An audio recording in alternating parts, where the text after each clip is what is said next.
Kaesang Pangarep, putra bungsu Presiden Joko Widodo, bisa jadi merupakan anggota parpol tercepat yang menjadi ketua umum parpol.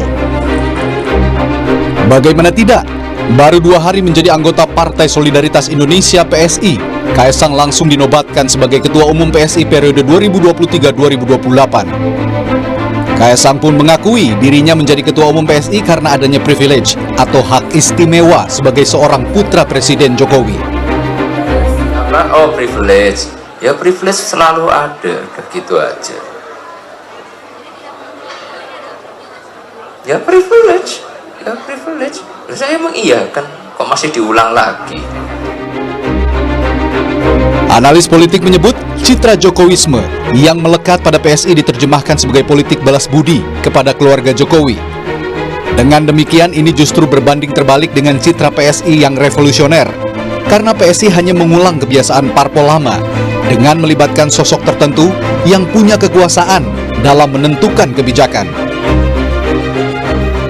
Apakah terjemahan Jokowisme itu dalam konteks ini adalah dalam konteks nilai-nilai, atau jangan-jangan memang adalah Jokoisme itu ya, seperti sering diplesetkan juga kalau kita lihat di sosmed oleh teman-teman PSI sendiri, yang kemudian diterjemahkan secara konkret malah dalam konteks ya memang bagian dari keluarga Jokowi sendiri. Karena kalau itu yang terjadi, menurut saya juga itu catatan kritis yang selama ini sering dialamatkan pada partai-partai lama terkait dengan pengkultusan sosok tertentu dalam sebuah partai. Saya takut kemudian ini jadi role model buat partai-partai untuk kemudian berbicara siapa yang anaknya presiden memang privilege-nya lebih.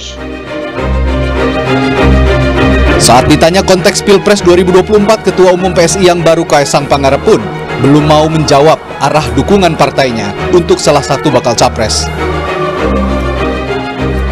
Pilihnya yang mana? Ya nanti.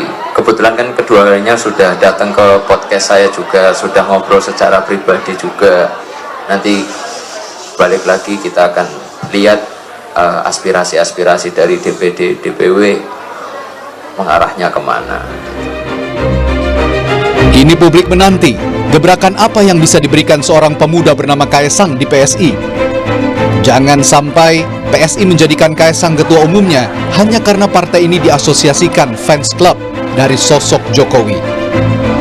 Tim Liputan, Kompas TV, Jakarta.